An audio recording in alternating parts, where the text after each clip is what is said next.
যারা জার্মানিতে নতুন করে ভিসা পাইছেন, এখন আসবেন ভাবতেছেন বাচ্চা সহ, কিন্তু আসার সময় অনেকে দ্বিধাদ্বন্দ্বে থাকে যে কী কী ব্যাপার নিয়ে আসবে, তাদের জন্য আজকের ভিডিওটি। আসার সময় বাচ্চাদের জন্ম নিবন্ধন ফার্স্ট আনবেনই, সাথে টিকা কার্ড নিয়ে আসবেন। অনেক বাচ্চারা আছে স্কুলে ভরা তা অনেকে কী করে, ওই যে সার্টিফিকেট স্কুল থেকে নিয়ে আসে, প্রশংসাপত্র নিয়ে আসে, ওইগুলো কিছুই লাগবে না।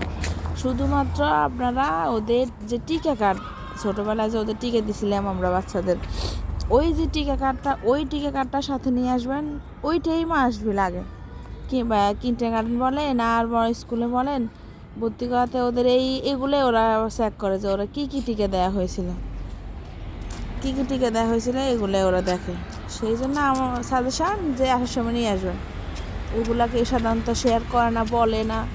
আর আমি নিজে জানতাম না, আমি যখন জার্মানি আসছি আন্দাজের উপর নিয়ে আসছিলাম আমার বাচ্চার টিকা কার্ড।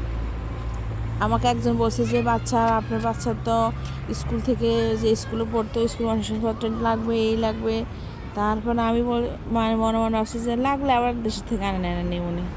আমি আনি নেই, পরে দেখি যে আসলে লাগে নাই, ওই যে বেশি অ্যাডভান্স কথা বলছে।